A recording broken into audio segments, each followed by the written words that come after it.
আরুষি, কি ব্যাপার বলো তো? তুমি এত রাতে এই রাস্তায় কি করছো? আঙ্কেল, আস্তে আস্তে আস্তে আস্তে দেখে। আঙ্কেল, ওই দুষ্টু লোকগুলো আমাকে ধরে রেখেছিল। দুষ্টু লোক? কোথায় দুষ্টু লোক আরুষি? কেউ নেই, দেখো। তুমি একদম ভয় পাবে না, আমি তো আছি এখন। কেউ তোমার কিচ্ছু করবে না, তুমি একদম চিন্তা করবে না, কেমন? তুমি আগে বলো তো, তুমি এখানে কি করে এলে? আচ্ছা, তোমার মা কই? আরুষি, তোমার বাড়ি অনেক দূরে না? এত রাতে তুমি এখানে এলে কি করে? আর তুমি কি একা একা এসছো? কি সাংঘাতিক কাণ্ড! একা একা কেউ বাড়ির থেকে আসে? চলো, আমি তোমাকে তোমার বাড়িতে দিয়ে আসি। না না আঙ্কেল, আমি বাড়ি যাব না, আমি আমার বাবার কাছে যাব। বাবার কাছে?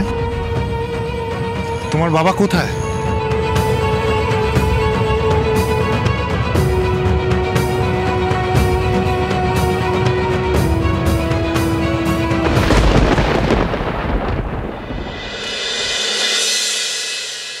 তুমি আমাকে আমার বাবার কাছে নিয়ে চলো আঙ্কেল, প্লিজ।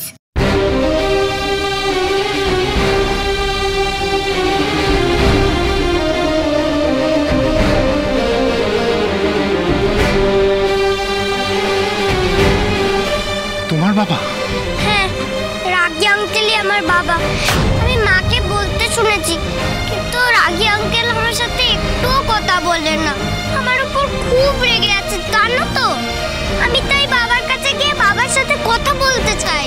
আরে আমি বাবার কাছে থাকবো, বাবার সাথে একটু কথা বলবো।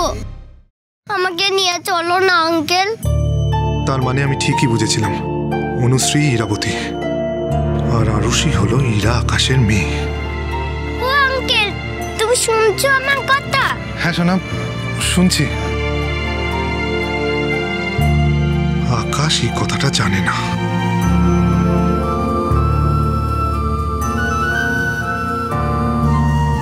তোমার কোনো চিন্তা নেই, আমি তোমাকে তোমার বাবার কাছে নিয়ে যাব, পাক্কা promise. Thank you, thank you, তুমি খুব ভালো।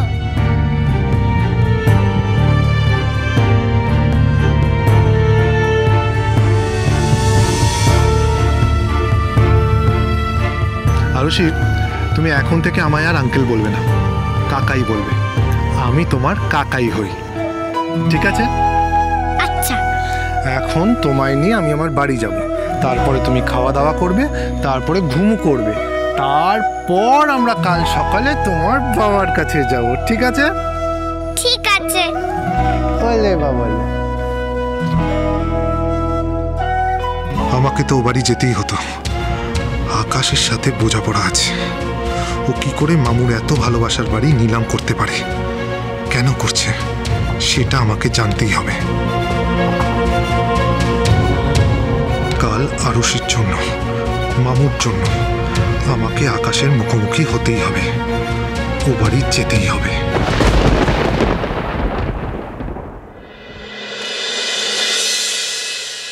হীরা, কি দেখছিস? ভালমা, ঝিলি কেন এখনো আসছে না বলো তো? অনেকক্ষণ তো হয়ে গেল। ও কি ডিসিশন নিল সেটা তো তাড়াতাড়ি জানতে হবে। ও হয়তো তোর প্রস্তাবে রাজি নয়। তার মানে বলতে চাইছো ও ওর পুরনো সিদ্ধান্তটাকেই আঁকড়ে ধরে থাকবে, মানে রণজয় চ্যাটার্জিকেই সাহায্য করবে? আমার কি মনে হয় জানিস, হঠাৎ করে কোনো মানুষ এত তাড়াতাড়ি পরিবর্তিত হতে পারে না। আর আমি ঝিলিকে ছোটবেলা থেকে যা দেখেছি, যতটা চিনেছি, তাতে পরিবর্তন হবে ওর, এটা আমার বিশ্বাস হয় না।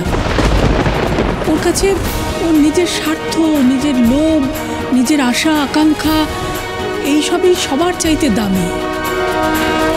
তাছাড়া একটু ভেবে দেখ, তুই তো ওকে পরিবর্তন করার অনেক চেষ্টা করেছিস, ও কি এতটুকু বদল হয়েছে? একটুও হয়নি।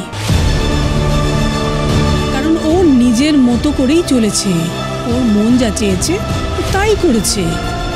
তুই এত কিছু বলা সত্ত্বেও ওর কিন্তু এতটুকু পরিবর্তন হয়নি। একটা কথা কি জানিস, বদলানোর যদি হতো তাহলে ও কিন্তু অনেক দিন আগেই বদলাতো, কিন্তু সেটাও বদলায়নি। ও সবসময় নিজের মতোই চলেছে, নিজের মতো করে নিজেকে বড় করে তুলেছে। অথচ ও তো তোর সান্নিধ্যেই বড় হয়েছে সবসময়। বদলাতে চাইলে বদলাতেই পারত, কিন্তু সেটাও হয়নি। ও তো চোখের সামনে দেখেছে তোকে, ওর দিদিকে, যে নিঃস্বার্থভাবে পরিবারের জন্য, পরিবারের সকলের জন্য কি না কি করেছে। শুধু পরিবারের জন্য নয়, ওর জন্য তুই কি না কি করেছিস। কত ভালো করবার চেষ্টা করেছিস ওর, কিন্তু ও শুধু তোর ক্ষতি করবার চেষ্টা করছে। ওর কথা শুনলে মনে হয় ওর জীবনের একমাত্র লক্ষ্য হলো তোর ক্ষতি করা। ভালো মা, তুমি যা বলছো সেগুলো হয়তো সবই ঠিক, কিন্তু আমি তো সারা জীবন এটাই বিশ্বাস করে এসেছি যে ভালোবাসা দিয়েই মানুষকে বদলে ফেলা যায়। কত দিনে যায় সেটা জানি না, কিন্তু যায়। একটা না একটা সময় সেই মানুষটার হুঁশ ঠিক ফেরে। আমার বিশ্বাস ঝিলিও পারবে, ঝিলিও সঠিক পথটা বেছে নিতে পারবে। ওর ভেতরের ভালো সত্তাটাকে বেছে নিয়ে ও এবার ভালো জীবনযাপন করবে। আর আমার এই বিশ্বাসটাই একদিন না একদিন জিতবে, তুমি দেখো ভালো মা।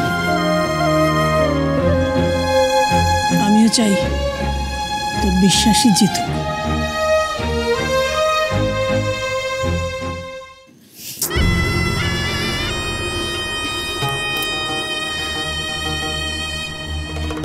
ধুর, এই রণজয় চ্যাটার্জি তো একটা অদ্ভুত লোক, ফোনটা ধরছে না কেন? সব প্রমাণগুলো দিয়ের কাছে আছে, ও কাল সেগুলো দেখিয়ে দিলে সবার আগে ফাঁসবো আমি। না, এই লোকটাকে এনি হাও আমাকে সাবধান করতে হবে।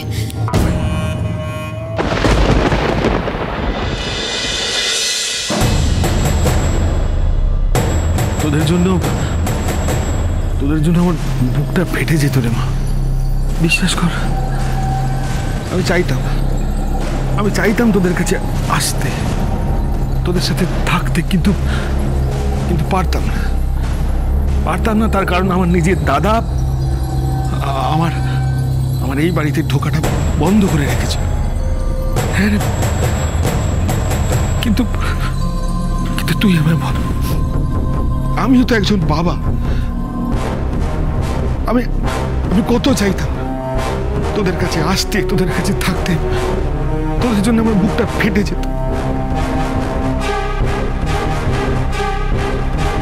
তাহলে তুমি এই বাড়িতে এসে তোমার আসল পরিচয়টা কেন দাওনি বাবা? আজ মায়ের বিয়ের পুরনো ছবি দেখে আমি তোমায় চিনতে পেরেছি। ওই ছবিটা আমার কাছে সব কিছু ছিল। নীল তো কিচ্ছু জানে না। এত বছর পরে এসেও তুমি আমাদের কাছে কেন টেনে নাওনি বাবা? স্যান্ডি, ভুল হচ্ছে। আমি তোদের কাছে টেনে দিই, এই কথাটা কিন্তু তোর ভুল। তুই বলছে আমি তোদের কাছে টেনে নিতে পারিনি। হ্যাঁ, আমি চেয়েছিলাম কিন্তু পারিনি। আর তার কারণ হচ্ছে এই বাড়ির লোক, ওদের ভয়। আর সেই জন্য আমি প্রতিজ্ঞা করেছিলাম, একদিন আমি এমন একটা জায়গায় যাব যেখান থেকে কেউ আমাকে ভয় দেখাতে পারবে না। যে সম্পত্তি থেকে, যে বিষয় থেকে আমাদের বঞ্চিত করা হয়েছে, সেইগুলো ঠিক আবার ফিরিয়ে আনবো। আর তারপর আমরা সবাই একসাথে থাকবো, শান্তিতে থাকবো, আনন্দ করব। আচ্ছা তুই বল মা, আমি যা কিছু করছি সবই তো তোদের জন্য। তো তোরা ছাড়া আমার এই পৃথিবীতে আর কে আছে বলতো? হ্যাঁ, কে আছে? তাই বাবা, তুমি সব আমাদের খুশির জন্য করছো? এতে আমাদের খুশি নয় বাবা। তুমি যদি আমাদের সত্যি খুশি দেখতে চাও তাহলে তাহলে এসব বন্ধ করো। ওকে প্লিজ ঠকিও না, এই বাড়িটাকে নিলাম হতে দিও না। কি? প্লিজ, আমি তোমাকে